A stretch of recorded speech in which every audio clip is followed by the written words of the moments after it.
Halo teman-teman, Assalamualaikum warahmatullahi wabarakatuh. Balik lagi sama saya, Ajis.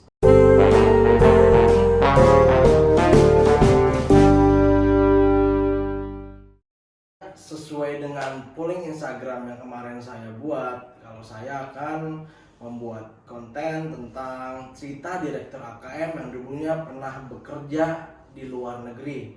Oke, kali ini saya akan bertanya-tanya dan membagikan cerita direktur AKM, bagaimana dia bisa membuat perusahaan sekarang yang dulunya hanya sebagai pekerja di luar negeri. Yuk kita cari tahu ceritanya. Let's go. Halo teman-teman, kali ini saya sudah bersama Bapak Direktur Utama PT As-Salam Karya Manunggal. Kali ini saya pengen bertanya-tanya sama Bapak Dirut.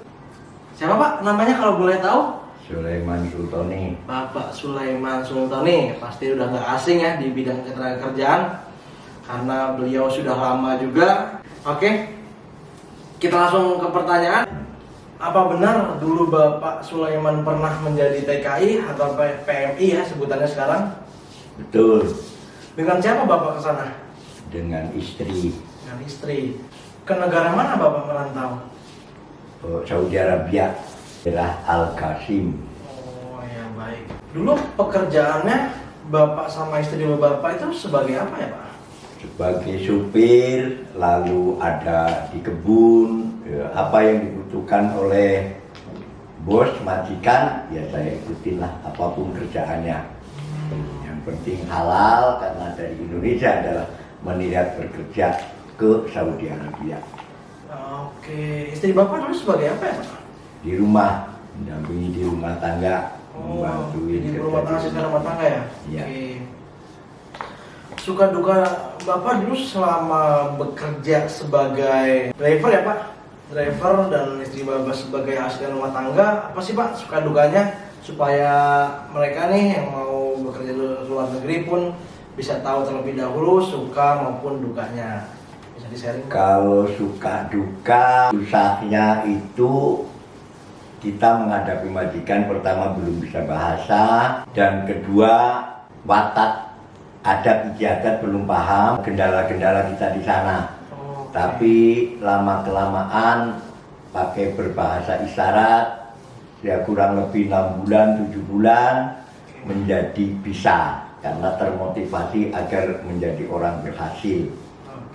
Sukanya? Sukanya ya sederhana saja, setiap diajak jalan-jalan, dibelikan oleh-oleh, bila majikan pergi ke luar negeri membawa oleh-oleh. Ketiganya setelah pas habis menerima gajian. Susahnya selalu ingat rumah, selalu ingat anak, anaknya 3 masih kecil-kecil ditinggal, ya itulah susahnya ingat, terus gimana memikirkan keluarga yang di rumah. Tapi mengingat lagi, karena harus sukses, maka kita tabah, walaupun susah tetap harus berhasil. Gitu. Keren Bapak ya, selalu bekerja keras dari awal menata karir. Oke, lanjut. Gaji dulu Bapak sebagai driver di Arab berapa Pak? 150 real kalau nggak salah. Kalau dalam kurs Indonesia sebulan? Dulu 150.000 lah uang Indonesia. Iya. Berarti Bapak udah fasih ya Pak bahasa Arab ya? Ya, alhamdulillah. Bisa di ini Pak ke kamera dicontohkan ya, pakai bahasa Arab. Pertama saya ke sana suruh ngambil pisau, ngambil ember, dia ketawa. Kalau di sana kalau kerja enggak ngeh-ngeh, inta mafimu. Saya diam aja cuma senyum. Kenapa kamu selalu bakat, selalu senyum? Dimarahin senyum, apapun senyum. Nah saya nggak pernah marah karena tujuannya kembali bahwa satu belum tahu bahasa, kedua lama-lama bisa. Alhamdulillah alkin, khalas kalam arubikois, insya Allah anak alkin fil maktab, insya Allah sudah, kalau ngomong Arab insya Allah sudah bisa. Lancar aja ya. Lancar. Berapa lama sih Pak dulu bekerja di sana Pak? Kurang lebih 6 tahun. Oh iya, 6 tahun. Masih lancar komunikasinya Pak ya di sana. 6 tahun. Kira-kira orang di Arab itu senang dengan pekerja Indonesia itu karena apa ya? selama Bapak? Senang dengan orang Indonesia karena orang Indonesia telah murah senyum, rajin, jarang membantah, kerja tidak perhitungan, penuh dengan kebaikan, sopan santun, dan satu sama-sama muslim. Gitu. Dulu Bapak memutuskan bekerja ke luar negeri itu karena apa Pak? Faktor ekonomi kah atau gimana kah? Bisa tolong ceritakan Pak? Ya, karena saya pergi ke luar negeri, satu ekonomi, karena baru menikah, punya anak kecil, saya tinggal masih bayi, umur 1 bulan, mungkin 1 bulan setengah, dan ekonomi tertekan, usaha demi usaha, alhamdulillah bangkrut, terus menerus sampai warisan pun habis, alhamdulillah. Lalu saya pergi ke luar negeri. Nah, pertama berangkat berdua tapi ditolak, lalu yang kedua berangkat sendiri-sendiri, istri sendiri, saya berangkat sendiri, kemudian setelah 2 tahun di sana, alhamdulillah saya minta ke majikan, lalu bertemu dengan majikan di sana, diambil dari satu majikan. Nah, itu satu majikan, alhamdulillah sampailah saya mempunyai anak yang namanya Ahmad Abdul Aziz, kayak gitu, lalu ke Indonesia. Berarti dulu Bapak udah sering berusaha juga Pak ya, berdagang, berbisnis, tapi selalu gulung tikar ya Pak ya?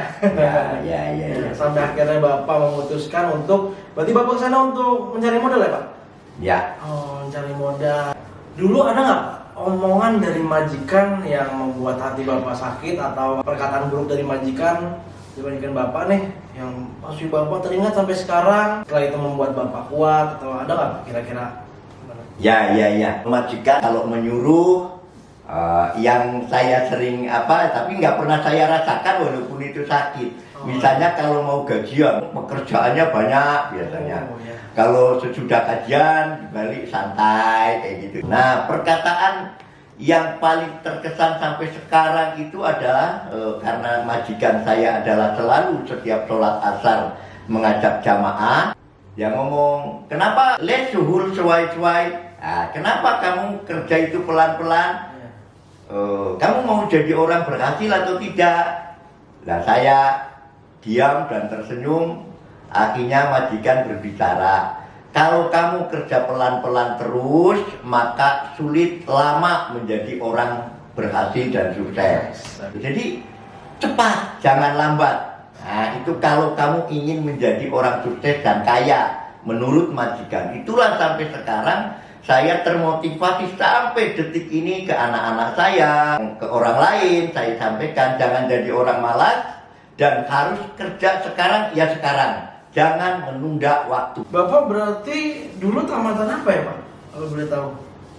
Saya orang pesantren, saya kelas 6 belum ujian saya keluar, lalu masuk pesantren, ada zaman dulu PGA. Nah itu saya belajar apa-apa dari membaca Al-Quran. Berarti Bapak berpegang teguh dengan agama Bapak ya? Ya, di dalam Al-Quran itu ya saya selain alhamdulillah kalangan sekolahnya itu lalu saya padukan dengan Al-Quran. Bukan berarti saya pinter, tapi saya amalkan seapa yang saya tahu, saya baca maknanya seperti itu. Gitu. Jadi alhamdulillah maju sampai sekarang. Alhamdulillah. Seorang bapak direktur ya, sekarang punya perusahaan, dulunya pendidikan pesantren, tapi dia bisa berdiri sampai saat ini ya. Sempat sedih atau tidak ketika istri Bapak itu bekerja sebagai asisten rumah tangga Pak? Ya, itu sempat sedih, seperti orang waktu berbuka puasa dia pas mau jam 5:30 atau kurang seperempat saya menunggu dan dia membawa nampan di atas kepala. Saya melihat berjalan dari rumah ke tempat camp saya itu kurang lebih 150 meter, itu kan jalan, jadi kelihatan dia bawa nampan, bahwa itu setelah buka sebentar dipanggil lagi. Di akhir sesi bisa nggak Bapak memberikan tips dan motivasinya nih untuk para calon pekerja yang mungkin mempunyai cita-cita seperti Bapak, yang nantinya pengen membangun sebuah perusahaan seperti Bapak juga, bisa tolong bagikan Pak ke teman-teman yang lain supaya mereka punya motivasi dan semangat dari cerita Bapak. Terima kasih. Dengan ini saya akan memberi tip untuk kalian semua, dan kebetulan saya seorang direktur utama dan harus memberi motivasi yang tinggi. Boleh menyontok saya, karena keberhasilan bukan berarti harus menjadi direktur, tapi boleh berdagang, boleh memiliki minimarket, boleh mempunyai toko, boleh mempunyai restoran, apapun, boleh menjadi tani yang tangguh. Yang penting sudah ada uang, pastikan bahwa minimal berapa tahun harus dapat uang, itulah. Jadi jangan baru sebentar, baru 100 juta misalnya sudah pulang, belum cukup pulang, jangan. Harus sampai tujuannya 1 miliar, ya harus dapat 1 miliar. Karena seorang PMI sekarang kan gajinya sudah lumayan, bisa 8 sampai 10 juta, kan bisa dihitung. Dengan keluarga jangan pecah, tetap harmonis. Walaupun sudah umur, saya tetap seperti muda. Berilah yang terbaik untuk kita semua, yang halal dan menghasilkan untuk keluarga. Itu saran saya, dan memberi kemantapan supaya menjadi orang yang berhasil. Ya, oke. Terima kasih. Oke semuanya, terima kasih untuk cerita hari ini. Semoga calon pekerja yang mau menata kesuksesannya ya, bisa mencontoh dari Bapak Dirut AKM, sukses menggapai cita-citanya serta dapat pencapaian yang diinginkan. Terima kasih semuanya. Wassalamualaikum warahmatullahi wabarakatuh.